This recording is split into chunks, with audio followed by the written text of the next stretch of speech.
समास के बारे में देखेंगे और समास को बहुत ही आसानी ढंग से आप उसको पहचान सकते हैं कि वह कौन सा समास का है और उसको विग्रह भी कर सकते हैं, उसे पहचान सकते हैं। इसके लिए मैं आपको एक बहुत आसान ट्रिक बताने वाला हूं। समास को समझते हैं।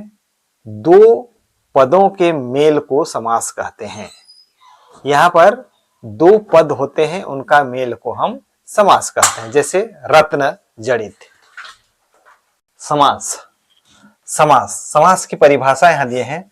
समास की परिभाषा यहां देखेंगे, दो पदों के मेल को समास कहते हैं। आप आसानी से इसे समझ सकते हैं।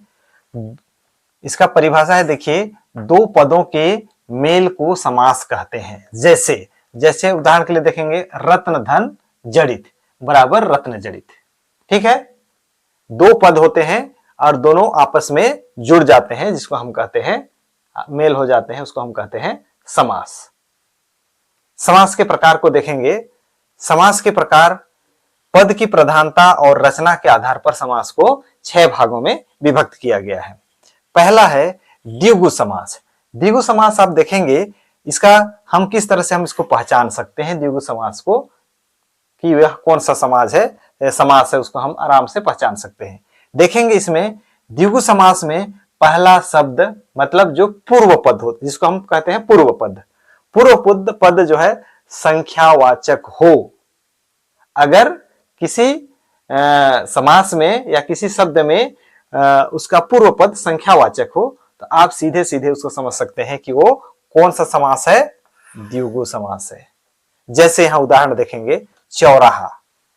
चौराहा चार राहों का समूह, जिसको हम चौराहा कहते हैं। उसी प्रकार से पंचवटी। पंचवटी 5 वटों का समूह आदि। इसी तरह से जो है बहुत सारे और उदाहरण हैं जो कि द्विगु समास के उदाहरण हैं। चलिए दूसरा नंबर देखते हैं हम लोग, अव्ययीभाव समास। अव्ययीभाव समास को हम किस तरह से पहचानेंगे? अव्ययीभाव समास यहां देखेंगे, इसमें जो है पहला शब्द जो शुरू वाला शब्द होगा, वह शब्द में जो है यथा, अनु, प्रति, उप, आ, बे जैसे अव्यय होगा, जिसको हम तुरंत पहचान सकते हैं। जैसे उदाहरण के लिए देखेंगे तो आपको समझ में आएगा। जैसे यथाशक्ति, यथाशक्ति मतलब शक्ति के अनुसार। उसी प्रकार देखेंगे अनुरूप, अनुरूप मतलब रूप के योग्य, है ना। उसी प्रकार से प्रतिदिन, प्रतिदिन, है ना। इस तरह से जितने भी उदाहरण आपको मिलते हैं वो सीधे सीधे अव्ययीभाव समास का उदाहरण है। अब तीसरा नंबर हम लोग देखते हैं द्वंद्व समास। द्वंद्व समास, इसको हम किस तरह से पहचान सकते हैं?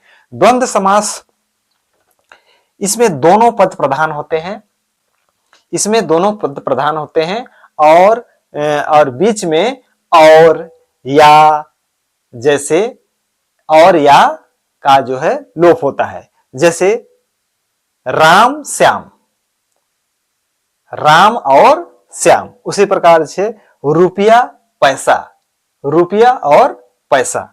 इस तरह से जितने भी उदाहरण आते हैं वे द्वंद्व समास के उदाहरण हैं। अब हम लोग देखेंगे चौथा है तत्पुरुष समास।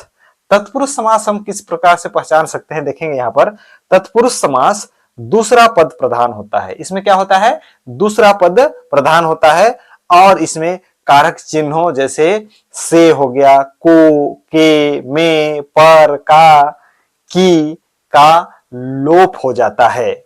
जैसे यहां पर देखेंगे राजपुत्र, राजपुत्र, राजपुत्र राजा का पुत्र ना। उसी प्रकार से हम देख सकते हैं देशभक्ति, देश के लिए भक्ति ना। यहां राजा का पुत्र राजपुत्र। उसी प्रकार से हम इसका उदाहरण देख सकते हैं देशभक्ति। देशभक्ति मतलब होता है देश के लिए भक्ति। उसके बाद हम लोग देखेंगे पांचवा समास है कर्मधारय समास। पांचवा समास कौन सा है? कर्मधारय समास। इसमें विशेषण, विशेष्य, उपमा और उपमेय, इसका विशेष रूप से प्रयोग होता है। जैसे उदाहरण के लिए देखेंगे हम लोग, नील गगन, नील गगन, नीला है जो गगन। उसी प्रकार से पुत्र रत्न, पुत्र रत्न, रत्न के समान पुत्र। इस तरह के जितने भी उदाहरण आएंगे वो सीधे सीधे आप समझ सकते हैं कि जो है कर्मधारय समास के उदाहरण हैं। और अंत में हम लोग देखेंगे बहुब्रीहि समास। बहुब्रीहि समास में हम देखते हैं इसमें जो जिसका अर्थ जो है, जो शब्द होते हैं उसका अर्थ तीसरा अर्थ होता है, वह अर्थ ना होकर तीसरा अर्थ होता है। जैसे कि यहां पर देखेंगे कोई तीसरा अर्थ निकल जाता है, जैसे दशानन। उदाहरण के लिए देखेंगे दशानन, दशानन, दशानन किसको कहते हैं? 10 मुख वाला को दशानन कहते हैं, अर्थात किसको कहा जा रहा है? रावण को। ठीक है,